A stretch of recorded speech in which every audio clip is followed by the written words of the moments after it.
Hello my dear students. अब हम लोग पढ़ेंगे इफेक्ट ऑफ फ्रीक्वेंसी। ठीक है। इफेक्ट ऑफ फ्रीक्वेंसी मतलब ये हुआ कि इंसिडेंट लाइट जो है ना, किसी भी इमिटर प्लेट पे जो लाइट इंसिडेंट हो रही है उसकी फ्रीक्वेंसी का क्या असर पड़ता है मैक्सिमम काइनेटिक एनर्जी का। उसका क्या असर पड़ता है मैक्सिमम काइनेटिक एनर्जी उन फोटो इलेक्ट्रॉन्स का जो एमिटर प्लेट से निकलते हैं।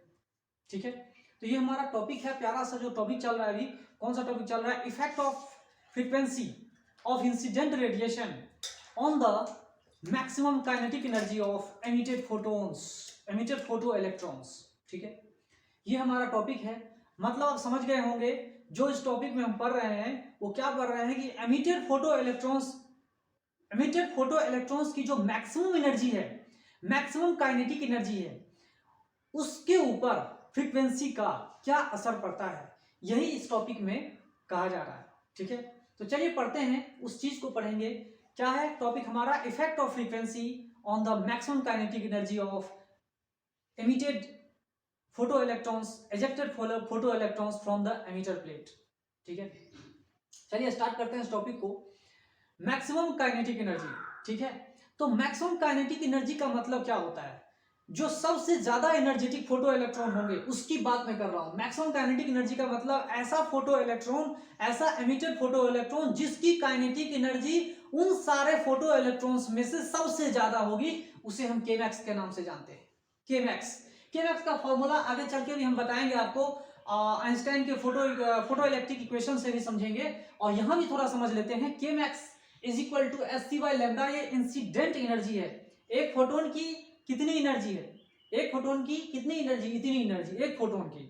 ठीक है, एक फोटोन की इतनी एनर्जी। ये क्या है? Work function phi naught. Phi naught क्या है भाई? तो ये वर्क फंक्शन है। ये क्या है? किसी भी मेटल की वर्क फंक्शन। ठीक है, और इसके बारे में हम जान चुके हैं कि वर्क फंक्शन जो होता है वो कितने के बराबर होता है? H into threshold frequency.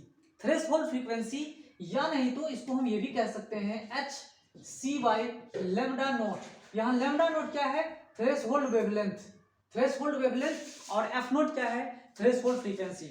Threshold frequency से नीचे फोटो इलेक्ट्रिक इफेक्ट नहीं होंगे और इससे ज्यादा फोटो इलेक्ट्रिक इफेक्ट नहीं ऑब्जर्व किया जाता है। ठीक है, सबसे कम मतलब मिनिमम फ्रीक्वेंसी, सबसे ज्यादा वेवलेंथ मतलब थ्रेशोल्ड वेवलेंथ। ठीक है, इस चीज को हम लोग समझ चुके हैं। नहीं समझ चुके हैं तो जानेंगे इस चीज को। ठीक है, वर्क फंक्शन के बारे में हम पढ़ चुके हैं। तो थ्रेशोल्ड फ्रीक्वेंसी, थ्रेशोल्ड वेवलेंथ क्यों होती है मैं बता चुका हूं आपको, प्रीवियस वीडियो से आप जान लिए होंगे। लेकिन अब चलते हैं maximum kinetic energy of emitted photo electrons. जो एमिटेड फोटो इलेक्ट्रॉन्स है उसकी मैक्सिमम एनर्जी कितनी होगी? तो incident energy minus work function, incident energy minus work function, वही मैक्सिमम काइनेटिक एनर्जी होती है फोटो इलेक्ट्रॉन्स की। ठीक है, आई बात समझ में? सबसे ज्यादा हाईली एनर्जेटिक फोटो इलेक्ट्रॉन। ठीक है, तो यहां पर देखिए एक बात तो क्लियर कट आ गया कि यहां पे मैक्सिमम काइनेटिक एनर्जी उस फोटो इलेक्ट्रॉन का किसके ऊपर डिपेंड करता है? किन किन चीजों के ऊपर डिपेंड करता है उसे समझिए। वो डिपेंड करता है, वो किन किन चीजों के ऊपर डिपेंड करता है? इंसिडेंट लाइट के फ्रीक्वेंसी के ऊपर डिपेंड करता है, लीनियरली डिपेंड करता है। लीनियरली डिपेंड कर रहा है लेकिन डायरेक्टली डिपेंड नहीं कर रहा है। डायरेक्टली डिपेंड नहीं कर रहा। डायरेक्टली एक अलग चीज होती है। डायरेक्टली एक अलग चीज होती है। जैसे कि मैंने कहा कि यहाँ पे अगर मैं बताऊं काइनेटिक एनर्जी, काइनेटिक एनर्जी यहाँ पे बता रहा हूं। यहाँ देखो, अगर मैंने आपको ये कहा कि kinetic energy is directly proportional to mass of the body, kinetic energy is directly proportional to speed square of the body, तो ये जो अगर हमने बता दिया तो ठीक है, चलो ये बात समझ। डायरेक्टली प्रोपोर्शनल का मतलब ये होता है। लेकिन इस इक्वेशन को देखने के बाद आपको पता चल रहा होगा कि यहाँ पे जो kinetic energy, maximum kinetic energy photo electrons की है वो लीनियरली वेरी कर रहा है फ्रीक्वेंसी से। फ्रीक्वेंसी जो इंसिडेंट लाइट की फ्रीक्वेंसी है उसके ऊपर लीनियरली वेरी कर रहा है, क्योंकि सिर्फ यही एक क्वांटिटी नहीं है, यहाँ वर्क फंक्शन भी है। यहाँ वर्क फंक्शन भी है जिसको हम लिख सकते हैं, इस वर्क फंक्शन क्या लिख सकते हैं? H into F note. तो यहाँ पे आप देख सकते हो कि मैं एक और इक्वेशन आपको बता रहा हूँ, के मैक्स। के मैक्स की बात करूं, सबसे हाईली एनर्जेटिक फोटो इलेक्ट्रॉन्स की बात करूं तो एच अगर कॉमन लिख देते हैं मतलब एफ माइनस एफ नोट। ठीक है, इस तरह से हम लिख सकते हैं, कोई दिक्कत नहीं है। तो ये हमारा मैक्सिमम काइनेटिक एनर्जी है उस फोटो इलेक्ट्रॉन की जो एमिट हो गए हैं, जो एजेक्ट हो गए हैं उस एमिटर प्लेट से। ठीक है, चलिए, ये आपको पता चल रहा होगा इंसिडेंट लाइट की फ्रीक्वेंसी पर डिपेंड करता है, प्लस उस मेटल पे भी डिपेंड करता है। के मैक्स किन किन चीजों के ऊपर डिपेंड करता है भाई? तो मेटल के ऊपर भी डिपेंड करता है, उसकी वर्क फंक्शन क्या है, उसकी वर्क फंक्शन क्या है उसके ऊपर भी डायरेक्टली प्रोपोर्शनल हो रहा है, प्लस ये जो है थ्रेशोल्ड फ्रीक्वेंसी पे भी डिपेंड कर रहा है। अलग अलग मेटल्स का अलग अलग थ्रेशोल्ड फ्रीक्वेंसी रखता है ना। तो इसीलिए हमने इसको अलग तरह से पेश किया। क्या कहा वो समझिए। एक चीज पहला, सबसे पहले आप समझो, बाद में समझना अलग अलग मेटल्स का। पहला कहानी क्या है, फॉर ए गिवन मेटल मतलब मेटल कांस्टेंट है, सिंगल मेटल है, सिंगल मेटेलिक सरफेस है। फॉर ए गिवन मेटल, मान लो सोडियम हो, सिर्फ और सिर्फ सोडियम मान लो, या सोडियम हो या नहीं तो मैग्नीशियम हो, या कोई भी फोटोसेंसिटिव मेटल हो, ठीक है। For a given metal maximum kinetic energy of photo electrons varies with linearly with frequency of the incident radiation. जो इंसिडेंट रेडिएशन है उनके फ्रीक्वेंसी के ऊपर डायरेक्टली प्रोपोर्शनल नहीं कर रहा, लीनियरली वेरी कर रहा है, ठीक है। डायरेक्टली एक अलग कहानी, लीनियरली वेरी कर रहा है। लेकिन इंटेंसिटी के ऊपर ये डिपेंड नहीं कर रहा है। आप इक्वेशन को देख रहे हो, इंटेंसिटी नाम की कोई चीज ही नहीं यहाँ पर। मैक्सिमम काइनेटिक एनर्जी सिर्फ और सिर्फ इंसिडेंट लाइट के फ्रीक्वेंसी पे डिपेंड कर रही है। अगर हमने सिंगल मेटल की बात बताया मतलब ये कांस्टेंट है। यहां देखिए क्या हमने डिफिनेशन बताया, for a given metal not for the various metals. Single metal की बात मैं कर रहा हूं, सिंगल मेटेलिक सरफेस की बात कर रहा हूं। जैसे ही मैं सिंगल मेटेलिक सरफेस की बात करूंगा उनका वर्क फंक्शन क्या होगा, कांस्टेंट हो जाएगा। For a single metal this is the work function of that metal and which is constant. Single metal के लिए वर्क फंक्शन क्या हो गया, कांस्टेंट हो गई। तो अब देखिए क्या कर रहा है, maximum kinetic energy of photo electrons varies linearly with frequency of the incident radiation. ये फॉर्मूला बता रहा है। सिर्फ और सिर्फ के मैक्स इसके ऊपर डिपेंड कर रहा है, इसके ऊपर डिपेंड नहीं कर रहा है, क्योंकि ये क्वांटिटी को हमने कांस्टेंट बना के रखा होगा, ठीक है। चाहे इंटेंसिटी कुछ भी हो जाए, चाहे इंटेंसिटी कम हो ज्यादा हो, उसके ऊपर फर्क नहीं पड़ता। तो के मैक्स जो है इस तरह से हम लोग लिख सकते हैं, कोई दिक्कत नहीं, ठीक है। फिर इसी से एक चीज और आप समझ सकते हो कि के मैक्स जो होती है E इंटू वी नॉट होती है, स्टॉपिंग पोटेंशियल, उसको भी आप समझ सकते हो। एक गिवन मेटल के लिए, एक गिवन मेटेलिक सरफेस के लिए जो स्टॉपिंग पोटेंशियल है सिर्फ और सिर्फ फ्रीक्वेंसी के ऊपर डिपेंड कर रहा है। किसके ऊपर डिपेंड कर रहा है भाई, स्टॉपिंग पोटेंशियल सिर्फ कैसे वैरी कर रहा है, तो फ्रीक्वेंसी के ऊपर लिनियरली वैरी कर रहा है। गिवन मेटल है तो ये कांस्टेंट है, स्टॉपिंग पोटेंशियल किसके ऊपर डायरेक्टली प्रोपोर्शनल, सॉरी लिनियरली किसके ऊपर प्रोपोर्शनल है, तो वो इंसिडेंट लाइट के फ्रीक्वेंसी के ऊपर प्रोपोर्शनल है, लिनियरली, ठीक है। आई बात समझ में।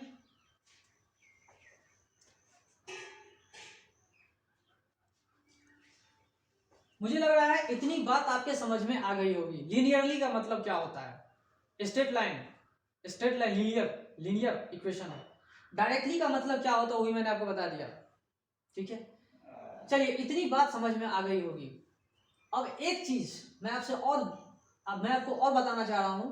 यहां पर मैंने सिंगल मेटल का नाम लिया, ठीक है। मेटल क्या है, एक सिंगल मैंने बताया।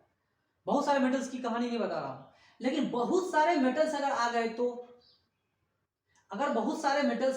फिर क्या होगा, कैसा डिफिनेशन होगा, फिर फ्रीक्वेंसी का क्या असर होगा, तब कैसी परिभाषा होगी। तो maximum kinetic energy of photo electrons varies linearly with frequency of incident radiation, ये भी सही है। फॉर वेरियस मेटल्स, अगर बहुत सारे मेटल्स होंगे तो भी लिनियरली ही वेरी करेगा, लेकिन ये भी वेरिएबल हो जाएगा। अलग अलग मेटल्स की अलग अलग वर्क फंक्शन होती है, ठीक है। तो लिनियरली ही वेरी करेगा, स्टॉपिंग पोटेंशियल भी लिनियरली वेरी करेगा। ये दो चीजों को आप लिख सकते हो। ये मैक्सिमम काइनेटिक एनर्जी को हटा के आप स्टॉपिंग पोटेंशियल भी लिख सकते हो, कोई दिक्कत नहीं है। यहाँ पे इंटेंसिटी को कांस्टेंट रखा गया है, इस बात को आप लोग ध्यान से समझिएगा, ठीक है। ये जो हमने आपको बताया ये क्या है, फ्रीक्वेंसी का असर। ये फ्रीक्वेंसी का असर है किसके ऊपर में, तो maximum kinetic energy of emitted photo electrons, ठीक है। This is the absolute effect of frequency of incident light on the maximum kinetic energy of emitted photoelectrons, ठीक है। ये हमने असर बता दिया आपको। तो चलिए अब इसको ग्राफिकली समझते हैं। चलिए ग्राफ से समझते हैं इस चीज को, इस सेम चीज को ग्राफ में समझते हैं। यहां देखिए कि मैक्सिमम काइनेटिक एनर्जी जो है, मैक्सिमम काइनेटिक एनर्जी मैथमेटिकली भी देखिए, अगर इक्वल टू जीरो हो रहा है, मैक्सिमम काइनेटिक एनर्जी कब इक्वल टू जीरो होगा, जब इंसिडेंट लाइट की फ्रीक्वेंसी थ्रेशोल्ड फ्रीक्वेंसी के बराबर हो जाए, तो kinetic energy, maximum kinetic energy कितनी होगी, जीरो हो जाएगी। मैक्सिमम काइनेटिक एनर्जी क्या होगी, जीरो हो जाएगी। यहाँ पे स्टॉपिंग पोटेंशियल भी क्या होगा, जीरो हो जाएगा। समझ लीजिए बात को, ये ग्राफ बता रहा है। तो जहां पर मैक्सिमम काइनेटिक एनर्जी जीरो हो जा रही है, उस फ्रीक्वेंसी को हम लोग थ्रेशोल्ड फ्रीक्वेंसी बोलेंगे। क्या बोलेंगे, थ्रेशोल्ड फ्रीक्वेंसी या cut off frequency, cut off frequency. ठीक है, ये कट ऑफ फ्रीक्वेंसी है। इस फ्रीक्वेंसी पे मैक्सिमम काइनेटिक एनर्जी क्या हो रही है, जीरो हो रही है। इस पे फोटो इलेक्ट्रॉन्स क्या हो रहे हैं, सिर्फ और सिर्फ निकल रहे हैं, सिर्फ और सिर्फ निकल रहे हैं, बिना किसी काइनेटिक एनर्जी के, बिना किसी काइनेटिक एनर्जी के सिर्फ निकल रहे हैं, और कुछ भी नहीं हो रहा है यहाँ पर। ठीक है, यहाँ पे क्या हो रहा है, सिर्फ और सिर्फ निकल रहे हैं और कुछ भी नहीं हो रहा है, एक्सेलरेट नहीं हो रहा है, सिर्फ और सिर्फ निकल के वहां आ रहे हैं विदाउट एनी काइनेटिक एनर्जी। ठीक है, तो काइनेटिक एनर्जी को आप डिफाइन भी कर सकते हो, एक्स्ट्रा एनर्जी। एक्स्ट्रा एनर्जी कितना एक्स्ट्रा है, जो गिवन इतना था और वर्क फंक्शन, तो ये एक्स्ट्रा एनर्जी, ये क्या कहलाता है, एक्स्ट्रा एनर्जी। तो एनर्जी हमने कुछ दिया, वर्क फंक्शन क्या हो गया, मेटल ने खा लिया, कंज्यूम कर लिया, यूज कर लिया, तो जो बचा हुआ एनर्जी है, रिमेनिंग एनर्जी, रिमेनिंग एनर्जी कह सकते हो। रिमेनिंग एनर्जी को हम लोग क्या कहेंगे, एक्स्ट्रा एनर्जी कहो, या नहीं तो उसको मैक्सिमम काइनेटिक एनर्जी कह सकते हैं। ठीक है, यहां देखिए maximum kinetic energy versus frequency.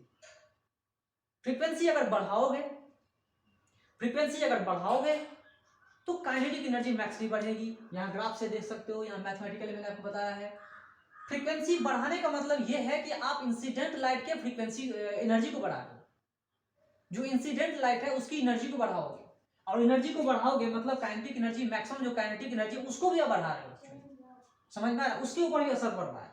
तो लीनियरली वेरी कर रहा है, मतलब हमने स्ट्रेट लाइन ड्रॉ कर दिया, ऑरिजिन से पास नहीं हो रहा है, ये स्ट्रेट लाइन ऑरिजिन से पास नहीं हो रहा है, इस चीज को समझिएगा। ऑरिजिन से पास नहीं हो रहा है, क्योंकि ऑरिजिन से पास होता मतलब वर्क फंक्शन जीरो होता। अगर हमने इसको ऑरिजिन से पास करवा दिया, इसका मतलब क्या, वर्क फंक्शन क्या है, जीरो। लेकिन कभी भी किसी मेटल का वर्क फंक्शन जीरो नहीं होता है। लेकिन अगर आप एज्यूम कर लें कि वर्क फंक्शन जीरो हो सकता है, तो फिर ग्राफ कुछ इस तरह से जाएगा।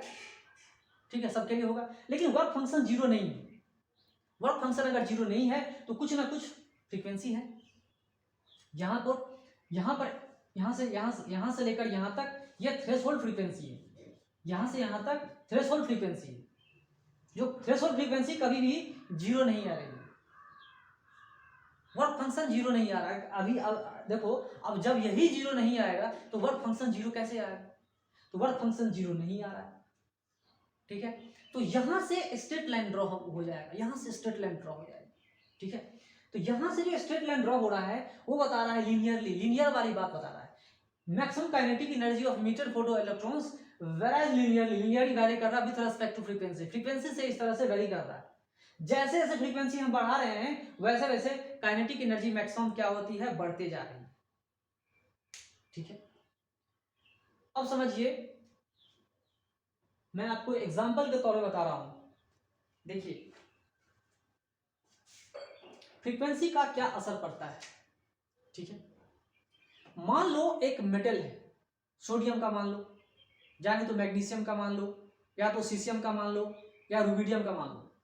ठीक है, एक सिंगल मेटल मान लेते हैं। ठीक है, जिसका वर्क फंक्शन कांस्टेंट है।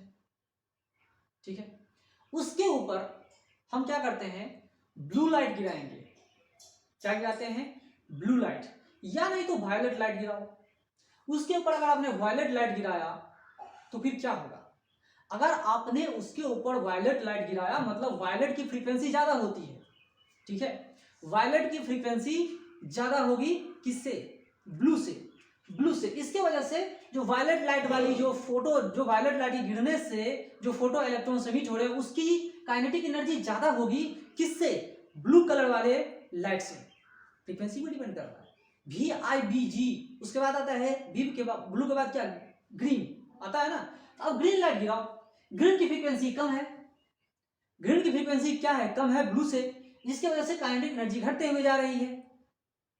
GY, अब आते हैं ऑरेंज, Y की फ्रीक्वेंसी और कम है, तो काइनेटिक एनर्जी क्या होगी, और कम होते जाएगी। और कम होते जाएंगे, मतलब लीनियरली वैरी कर रहा है। जैसे जैसे फ्रीक्वेंसी बढ़ा रहे हैं वैसे वैसे क्या हो रहा है, फ्रीक्वेंसी जैसे बढ़ा रहे हैं वैसे वैसे काइनेटिक एनर्जी मैक्सिमम हो रही है, और जैसे जैसे फ्रीक्वेंसी को हम घटा रहे हैं वैसे वैसे काइनेटिक मैक्स जो होता है वो घटते हुए चले जाता है। ठीक है, अब रेड से सोचना शुरू करो, समझ में नहीं आ रहा है तो रेड की फ्रीक्वेंसी सबसे कम रेड की फ्रीक्वेंसी है विजिबल लाइट में। फिर उसके बाद क्या आता है, ऑरेंज, तो सबसे कम फ्रीक्वेंसी रेड का, फिर उससे ज्यादा फ्रीक्वेंसी किसका, ऑरेंज का, उसके बाद येलो का, उससे ज्यादा फ्रीक्वेंसी ब्लू का, सॉरी ग्रीन का, ग्रीन से ज्यादा ब्लू का, ब्लू से ज्यादा ग्रीन, ब्लू ज्यादा किसका, इंडिगो का, इंडिगो को ज्यादा किसका, वायलेट का। ठीक है, तो जैसे फ्रीक्वेंसी हम बढ़ा रहे हैं वैसे वैसे ये क्वांटिटी कांस्टेंट है, क्योंकि एक हमने फिक्स फोटो सेंसिटिव मटेरियल और मेटल ले रखा है, मेटेलिक सरफेस ले रखा है, ये कांस्टेंट है। अब ये केमैक्स इसके ऊपर प्रोपोर्शनल है, डायरेक्टली प्रोपोर्शनल नहीं है, लीनियरली प्रोपोर्शनल है। फ्रीक्वेंसी बढ़ाया प्लैंक्स कांस्टेंट है, फ्रीक्वेंसी बढ़ाया केमैक्स की वैल्यू भी क्या होगी, बढ़ेगी, फ्रीक्वेंसी घटाया केमैक्स की वैल्यू भी घटेगी। ठीक है, इसी को थोड़ा दूसरे वे में समझते हैं, वेवलेंथ के टर्म में समझते हैं, आपको दूसरे वे में समझाता हूं। Wavelength, frequency is equal to C by lambda, यहां देख लीजिए लेमडा, सबसे ज्यादा वेवलेंथ किसकी है, मान लो विजिबल लाइट अगर गिरा रहे हैं तो सबसे ज्यादा वेवलेंथ किसकी है, विजिबल विव में रेड की, सबसे ज्यादा वेवलेंथ रेड की। तो जैसे जैसे सबसे कम किसका, वायलेट की, जैसे जैसे वेवलेंथ कम हो रहा है केमैक्स की वैल्यू भी क्या हो रही है, बढ़ रही है। तो अगर आपको ग्राफ प्लॉट करना हो विथ रेस्पेक्ट टू वेवलेंथ तो भी आप ग्राफ ड्रॉ कर सकते हो, कोई बात नहीं है, मैं आपको ये होमवर्क दे रहा हूं। ठीक है, आप विथ रेस्पेक्ट टू वेवलेंथ एक ग्राफ ड्रॉ करोगे, केमैक्स versus wavelength of the light, केमैक्स versus wavelength of the light आप ग्राफ ड्रॉ करके बताओगे। और अभी जो हमने ड्रॉ किया है वो सी बाई लेमडा वर्सेस किया है, K max versus C by lambda, जिसे हम फ्रीक्वेंसी कहते हैं। ठीक है, इलेक्ट्रोमैग्नेटिक रेडिएशन है, इलेक्ट्रोमैग्नेटिक वेव्स है। तो यहां जो हमने ग्राफ ड्रॉ किया है यहीं पर केमैक्स जीरो हो रही है, यहीं पर केमैक्स इक्वल टू जीरो है, और केमैक्स जीरो कब होती है, या काइनेटिक एनर्जी मैक्सिमम वैल्यू है, ये क्या हो रही है, जीरो हो रही है। क्यों हो रही है जीरो भाई, क्यों जीरो हो रही है, क्योंकि अब जो इंसिडेंट लाइट है वो उसके थ्रेशोल्ड फ्रीक्वेंसी, इंसिडेंट लाइट की जो एनर्जी है वो उसके वर्क फंक्शन के बराबर हो रहा है, मतलब इंसिडेंट लाइट की जो फ्रीक्वेंसी है वो उसके थ्रेशोल्ड फ्रीक्वेंसी के बराबर हो जाता है। ऐसे सिचुएशन में काइनेटिक एनर्जी मैक्सिमम जो होती है उसकी वैल्यू जीरो हो जाती है। ठीक है, तो ये हमने ग्राफ बता दिया आपको, kinetic energy maximum kinetic energy versus frequency of the incident radiation. ये ग्राफ है, इसको देखिए लीनियरली वेरी कर रहा है, इसमें कोई भी संदेह नहीं होना चाहिए। ठीक है, फिर आगे चलते हैं, यहां देखिए मैंने पहले ही बता दिया कि इंटेंसिटी कांस्टेंट होनी चाहिए, मैंने पहले ही बता दिया इंटेंसिटी क्या होनी चाहिए, कांस्टेंट होनी चाहिए। ठीक है, तो चलिए इंटेंसिटी कांस्टेंट है, कोई दिक्कत नहीं है। तो अब केमैक्स की वैल्यू जो है, मान लो कि अच्छा इसमें क्या मैंने किया था, इसमें इंटेंसिटी को कांस्टेंट कर दिया था। इस ग्राफ में हुआ ये था कि इंटेंसिटी को हमने क्या कर दिया था, कांस्टेंट बना दिया था, इंटेंसिटी कांस्टेंट। ठीक है, intensity of the incident light is equal to same, uniform same रहेगा। अब यहां पे देखिए maximum kinetic energy photo electrons की है वर्सेस इंटेंसिटी, हमने ग्राफ प्लॉट किया है। ठीक है, वर्सेस। अब इस सिचुएशन में हम क्या कर रहे हैं, अगर हमने फ्रीक्वेंसी को ही कांस्टेंट बना दिया, अगर हमने यहां इस ग्राफ में बताना चाह रहे हैं कि अगर हमें इंसिडेंट लाइट है उसकी फ्रीक्वेंसी को अगर आपने कांस्टेंट बना दिया तो ग्राफ कैसा होगा, ग्राफ कैसा होगा वो समझिए। फ्रीक्वेंसी को आपने कांस्टेंट बना दिया, सिंगल फ्रीक्वेंसी वाला लाइट, सिंगल फ्रीक्वेंसी। अब फ्रीक्वेंसी को ही हमने कांस्टेंट बना दिया। ठीक है, मान लो सिंगल फ्रीक्वेंसी वाला है, मान लो ब्लू ही कलर है, सिर्फ और सिर्फ ब्लू कलर है, सिर्फ और सिर्फ ब्लू ब्लू ब्लू सिर्फ, और उसके अलावा कुछ भी नहीं सोचना है। मान लो सिर्फ ब्लू लाइट है। ठीक है, ब्लू लाइट की इंटेंसिटी अब बढ़ाएंगे, ब्लू लाइट की इंटेंसिटी बढ़ाएंगे तो केमैक्स की वैल्यू केमैक्स की वैल्यू जो है क्या होगा, क्या इंटेंसिटी के ऊपर असर पड़ेगा, केमैक्स की वैल्यू इंटेंसिटी पर असर पड़ता है क्या, नहीं, बिल्कुल नहीं पड़ता। तो क्या होगा, यहाँ पे ये स्ट्रेट लाइन सीधा चला जाएगा, ये इंटेंसिटी के ऊपर डिपेंड नहीं करता, केमैक्स की वैल्यू जो है इंटेंसिटी के ऊपर डिपेंड नहीं करता, ये लाइन जो है पैरेलल टू इंटेंसिटी आ जाएगा, मतलब intensity does not have any effect on the maximum kinetic energy of emitted photo electrons. जो इमिटेड फोटो इलेक्ट्रॉन्स हैं उनके ऊपर इंसिडेंट लाइट के इंटेंसिटी का कोई असर नहीं पड़ता। इस बात को समझिए, इंसिडेंट लाइट के energy per unit area per unit time पे कोई असर नहीं पड़ता। इस चीज को आप लोग समझिए, ठीक है। जो मैंने बताया आपको, मुझे लग रहा है आप समझ गए होंगे। फिर हम लोग आगे चलते हैं अब, ठीक है।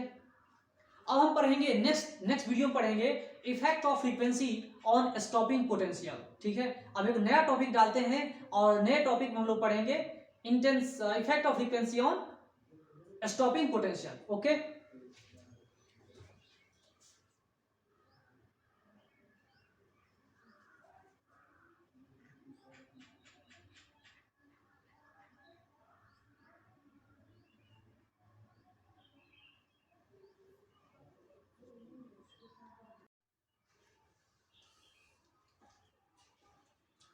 Hello my dear future doctors and engineers, जो भविष्य में होने वाले डॉक्टर्स हैं, इंजीनियर्स हैं, मैं आपको बधाई देता हूं कि आप भविष्य में अच्छा डॉक्टर बने, इंजीनियर बने, देश का सेवा करें, समाज का सेवा करें, है ना।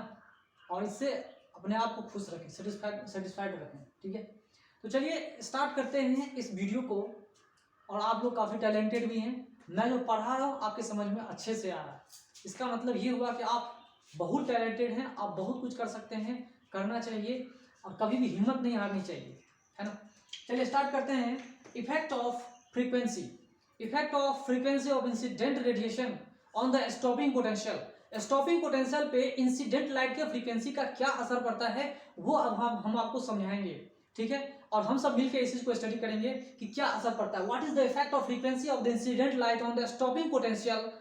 स्टॉपिंग पोटेंशियल, स्टॉपिंग पोटेंशियल मतलब समझ रहे होंगे, स्टॉपिंग पोटेंशियल डिफरेंस होना चाहिए एक्चुअली। तो जो पोटेंशियल है एमीटर प्लेट का, sorry cathode plate, collector plate का with respect to cathode plate कहा गया है, with respect to emitter plate. जो पोटेंशियल की बात कर रहे हैं एक्चुअली ये पोटेंशियल डिफरेंस है किसका, तो कलेक्टर प्लेट का with respect to emitter plate या एनोड का विथ रेस्पेक्ट टू कैथोड। ये पोटेंशियल डिफरेंस है, पोटेंशियल नहीं है। तो टॉपिक क्या है, effect of frequency on stopping potential, ठीक है।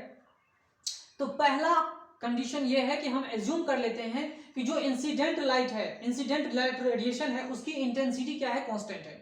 पहला बात हमें ये समझ में आ रही है, ये बात आपको जान लेनी होगी कि जो इंसिडेंट लाइट है, जो गिर रही है लाइट, जो फोटो विजिबल लाइट है, अल्ट्रावायलेट लाइट, जो भी लाइट है, वो जो गिर रही है उसकी इंटेंसिटी क्या है, सेम है, कांस्टेंट है, ठीक है।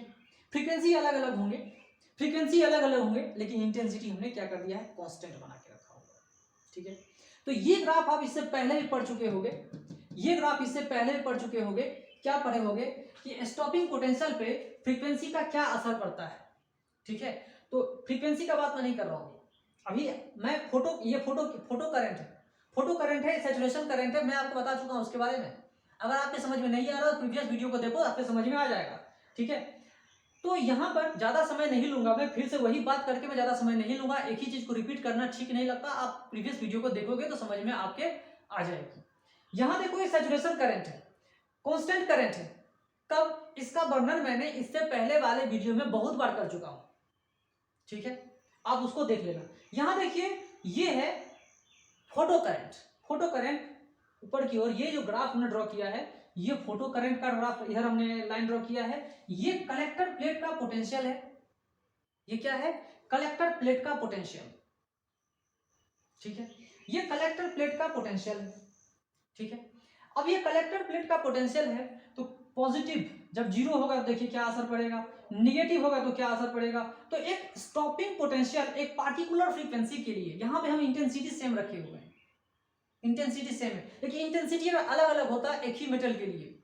तो क्या होती, फिर यहां से ऐसे चले आता, फिर ऐसे चले आता, वो एक अलग कहानी में बता चुका हूं मैं आपको, पढ़ लेना, वो मैं यहां बात नहीं कर रहा हूं। इन फ्रीक्वेंसी कांस्टेंट वाली बात नहीं बोल रहा हूं मैं, आपको यह समझा रहा हूं यहां पर कि मैंने जो टॉपिक डाला है वो क्या है, effect of frequency of the incident light on the stopping potential of photo electrons. Stopping potential जो फोटो इलेक्ट्रॉन्स का, उसके ऊपर क्या असर पड़ता है। तो चलिए यहां पे देखते हैं, स्टॉपिंग पोटेंशियल मान लेते हैं कि एफ डैश पहले फ्रीक्वेंसी के लिए, ठीक है, पहले फ्रीक्वेंसी के लिए। फिर क्या करते हैं, फ्रीक्वेंसी को हम चेंज कर देते हैं। मान लो कि क्या होता है कि एक होता है कौन सा प्लेट, एमीटर प्लेट, दूसरा होता है कलेक्टर प्लेट, ठीक है, एमीटर प्लेट, कलेक्टर प्लेट, ठीक है। इसको निगेटिव बना दिया, इसको पॉजिटिव बना देते हैं। अब ये लाइट गिर रही है इसके ऊपर में, लाइट इसके ऊपर गिरेगी, ये इलेक्ट्रॉन्स इससे एजेक्ट होकर इधर जाएंगे, ठीक है। तो अब हम क्या करते हैं, एक लाइट जो गिराया इसकी एक पार्टिकुलर फ्रीक्वेंसी थी F1, ठीक है, एक पार्टिकुलर फ्रीक्वेंसी वाला हमने लाइट गिराया यहाँ पे F1, ठीक है। तो स्टॉपिंग पोटेंशियल जो होगी वो क्या होगा, एक पार्टिकुलर फ्रीक्वेंसी के लिए, तो स्टॉपिंग पोटेंशियल जो होगी वो क्या होगी, सॉरी ये स्टॉपिंग पोटेंशियल F1 है, सॉरी F1 है, ये पहला फ्रीक्वेंसी के लिए हम ले रहे हैं यहाँ पर। और स्टॉपिंग पोटेंशियल कितनी होगी, स्टॉपिंग पोटेंशियल जो होगी वो होगी V डैश, मान लो V डैश एक पार्टिकुलर फ्रीक्वेंसी के लिए स्टॉपिंग पोटेंशियल। फिर हम फ्रीक्वेंसी को चेंज कर देते हैं, फ्रीक्वेंसी को चेंज करोगे तो फ्रीक्वेंसी या तो घट सकती है या तो बढ़ सकती है। तो फ्रीक्वेंसी अगर बढ़ा दोगे, जो लाइट इंसिडेंट लाइट है, अगर हमने उसकी फ्रीक्वेंसी बढ़ा दी, प्लेट वही है, प्लेट, ये दोनों प्लेट क्या है, कांस्टेंट वही प्लेट है, मेटल क्या है, सरफेस दोनों के दोनों क्या है, सेम है, फोटो सेंसिटिव प्लेट सेम है, वो चेंज होने वाले नहीं है, उसे मैंने चेंज नहीं किया, वो कांस्टेंट है, वही के वही है। जो लाइट गिर रही है, अगर हमने फ्रीक्वेंसी बढ़ा दिया इंसिडेंट लाइट की, तो जो फोटो इलेक्ट्रॉन्स जो इससे एमिट होंगे, निकलेंगे, उसकी एनर्जी भी हमने बढ़ा दिया, क्योंकि इसकी वर्क फंक्शन तो कांस्टेंट है, इसकी वर्क फंक्शन क्या है, कांस्टेंट। अगर इसकी वर्क फंक्शन कांस्टेंट है, मतलब अगर आपने फ्रीक्वेंसी को बढ़ा दिया, मतलब ये हुआ कि अगर आपने फ्रीक्वेंसी को बढ़ाया, मतलब इसकी एनर्जी ज्यादा हो गई। अब इसकी एनर्जी ज्यादा हो गई, अब जो इसकी एनर्जी ज्यादा हो गई, तो अब जो ये पोटेंशियल डिफरेंस है, ये नेगेटिव, ये जो पोटेंशियल डिफरेंस है एनोड का विथ रिस्पेक्ट टू कैथोड, उसे हमें और बढ़ाना होगा एमिटेड इलेक्ट्रॉन्स को रोकने के लिए, क्योंकि अब इसकी एनर्जी बढ़ रही है, बढ़ने की वजह से उसको तेजी से हमें रोकना होगा, बहुत पावर से उसे रोकना होगा हमें। समझ में आ रही है बात, उसे हमें क्या करना होगा, बहुत पावर से रोकना होगा। बहुत पावर से रोकने के लिए हम उसका पोटेंशियल, जो रिटार्डिंग पोटेंशियल है, वो क्या होगी, अब बढ़ेगी, सीधी सी बात है। फिर और हम फ्रीक्वेंसी को बढ़ाते हैं, और हम फ्रीक्वेंसी को बढ़ाएंगे, फ्रीक्वेंसी को, इंसिडेंट लाइट की फ्रीक्वेंसी को बढ़ाएंगे, तो इससे जो एजेक्टेड इलेक्ट्रॉन्स होगा उसकी काइनेटिक एनर्जी और ज्यादा होगी, और ज्यादा होने से ये यहाँ पहुंच सकता है, ज्यादा होने से यहाँ पहुंच सकता है। तो इसको पहुंचने से रोकने के लिए एक पोटेंशियल लगाते हैं, पोटेंशियल डिफरेंस लगाते हैं, जिसे हम स्टॉपिंग पोटेंशियल बोलते हैं। तो उसकी वैल्यू अब क्या होगी, बढ़ जाएगी उसे रोकने के लिए, बढ़ाएंगे तभी तो रुकेगा। मतलब इलेक्ट्रिक फील्ड इस डायरेक्शन में अब हम एक्चुअली बढ़ा रहे हैं, और जो स्टॉपिंग पोटेंशियल है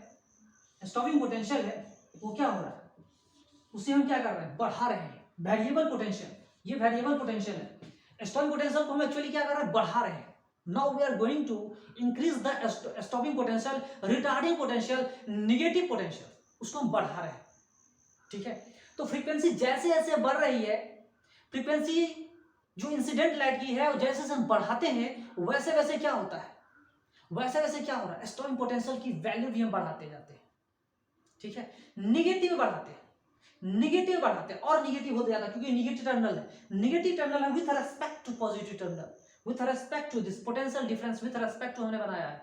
तो यहां पर एक नया स्टॉपिंग पोटेंशियल आएगा, V2 dash stopping potential negative में, ये निगेटिव, ये भी निगेटिव। फिर क्या होगा, सेम इंटेंसिटी अगर हमने मान लिया है, तो सैचुरेशन करंट तो वही होंगे, सैचुरेशन करंट क्या होंगे, वही होंगे। ये ग्राफ थोड़ा सा गड़बड़ हो गया, अब इस ग्राफ को समझो, जैसे ये जा रहा था वैसे ही जाएगा, ऐसे जा रहा है, फिर यहां जाके मिल गया, सैचुरेशन करंट वही, सेम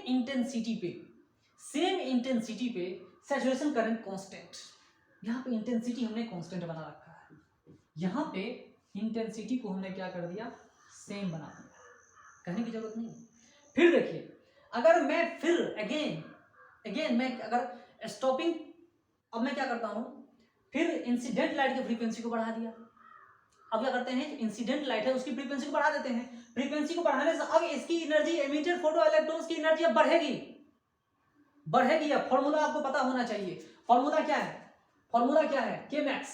आप फॉर्मूला पढ़े होंगे, के मैक्स की वैल्यू हम फिर से बता रहा हूँ, के मैक्स की वैल्यू है H frequency minus F note, इस तरह से हमने बताया था, ठीक है।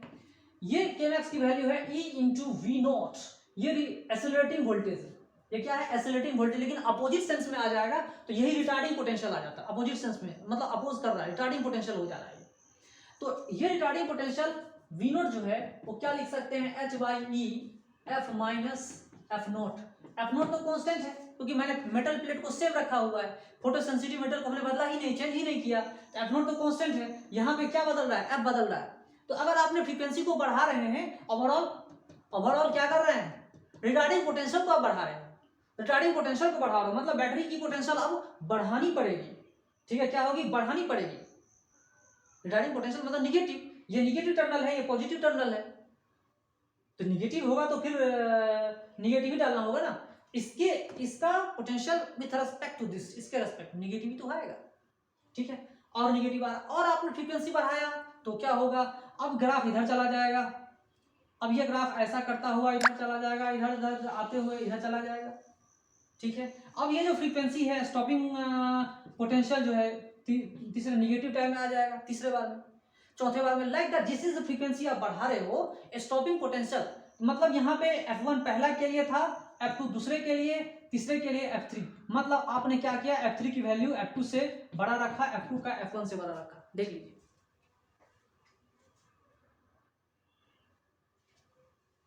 फ्रीक्वेंसी को हम बढ़ा रहे हैं तो इस तरह की कहानी है। अगर फ्रीक्वेंसी को घटा दिया तो क्या होगा, अगर आपने फ्रीक्वेंसी को घटा दिया तो यहाँ पे आ जाएगा स्टॉपिंग पोटेंशियल कम होगी, सैचुरेशन करंट उतना ही रहेगा। बात को समझिए। तो विबग्योर की हम जो कहानी पढ़ते हैं, VIBGYOR मतलब violet, indigo, blue, yellow, blue, उसके बाद ग्रीन, येलो, ऑरेंज, रेड जो भी है, तो वायलेट से फ्रीक्वेंसी क्या हो रही है, घटते हुए रेड तक आ रही है, और रेड से जब जाते हैं उधर तो क्या होती है, फ्रीक्वेंसी बढ़ते हुए जाती है। समझ में आ रहा है। तो जैसे जैसे हम फ्रीक्वेंसी इंसिडेंट लाइट का बढ़ा रहे हैं, वैसे वैसे स्टॉपिंग पोटेंशियल को भी हमें बढ़ाना होगा और निगेटिव करना होगा, इसकी पावर को, इसकी वैल्यू को हमें बढ़ाना होगा विद रिस्पेक्ट टू दिस। समझ में आ रहा है। इसको और निगेटिव बनाना होगा, इसके रिस्पेक्ट में निगेटिव बनाना होगा, बनाएंगे, और जब बनाएंगे उससे रोकने की क्षमता भी आ जाएगी। समझ में आ रही बात। मान लो एक साइकिल है, 1 मीटर पर सेकेंड की स्पीड से आ रहा है, उसको रोकने के लिए कितनी एनर्जी पड़ेगी, और कोई साइकिल 2 मीटर पर सेकेंड की स्पीड से, तो उसे रोकने के लिए कितनी जरूरत पड़ेगी, तो आप समझ सकते हो, ठीक है। 1 मीटर पर सेकंड से आ रहा है, उससे रोकने में थोड़ा सा कम फोर्स लगाना पड़े, 2 मीटर पर सेकंड से आ रहा है, उसको ज्यादा फोर्स लगाना पड़े, 3 मीटर पर सेकंड का स्पीड से आ रहा है तो उसको ज्यादा रोकना पड़े। रिटार्डिंग पोटेंशियल जो स्टॉपिंग पोटेंशियल बोलते हैं, तो यहाँ पे क्या हो रहा है, रिटार्डिंग एनर्जी, ठीक है ना, खपत करना पड़ता है, ठीक है। तो जितना स्पीड आ रहा है ना, उतना ही समय रोकना पड़ता है। आई बात समझ में। चलिए, ये बात समझ में आई, इतनी बात आपके जहन में आ गई है, तो मैंने इतना सारा चीज बता दिया। अब और चलते हैं, थोड़ा सा और कुछ स्टडी करते हैं। यहाँ देखिए इस ग्राफ को, ये स्टॉपिंग पोटेंशियल है, वी नोट जानते हैं, वी नोट क्या है, stopping potential of the metal, sorry stopping potential of the anode with respect to cathode. तो यहाँ पर जो स्टॉपिंग पोटेंशियल है वो अलग अलग मेटल्स के लिए हमने ग्राफ प्लॉट किया है, फ्रीक्वेंसी के लिए, अलग अलग फ्रीक्वेंसी के लिए हमने यहाँ ग्राफ प्लॉट किया। तो फ्रीक्वेंसी अगर f है तो कैसा ग्राफ होगा वो देखिए, स्टॉपिंग पोटेंशियल वर्सेस फ्रीक्वेंसी कैसा ग्राफ होगा वो देखिए, इस तरह का स्ट्रेट लाइन ग्राफ होगा, ठीक है, जिसमें इसकी जो थ्रेशोल्ड फ्रीक्वेंसी है वो fv है, और जो थ्रेशोल्ड वेवलेंथ होगी वो लैम्डा भी होगा।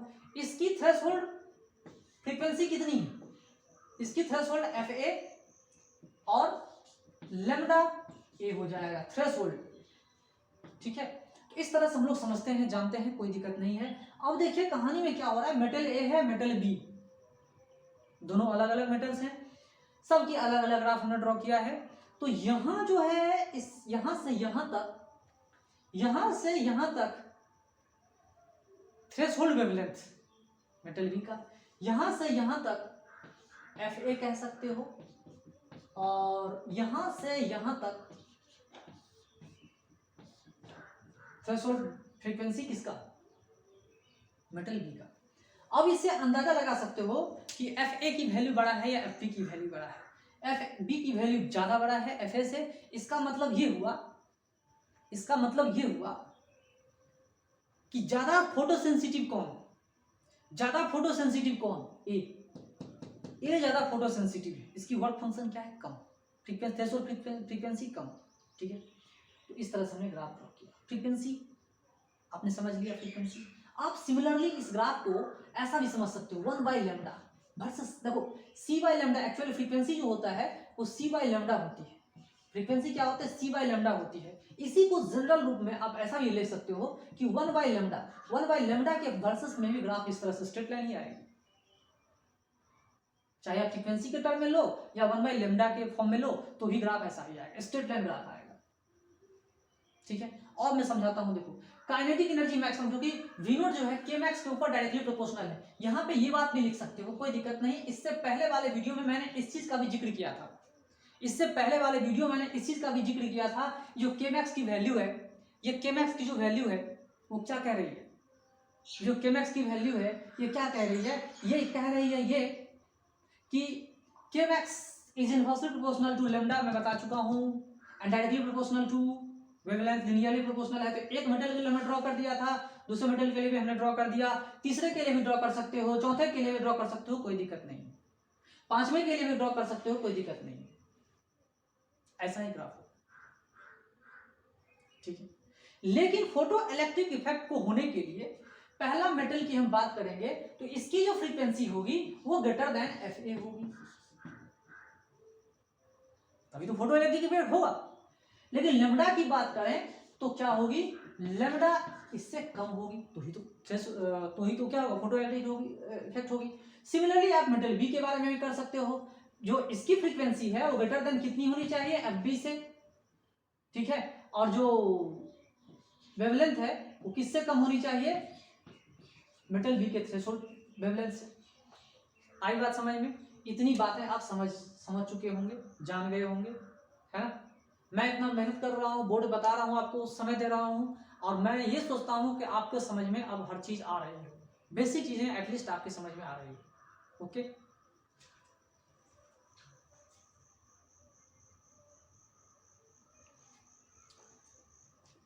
चलिए ये सब चीजें तो समझ में आ गई।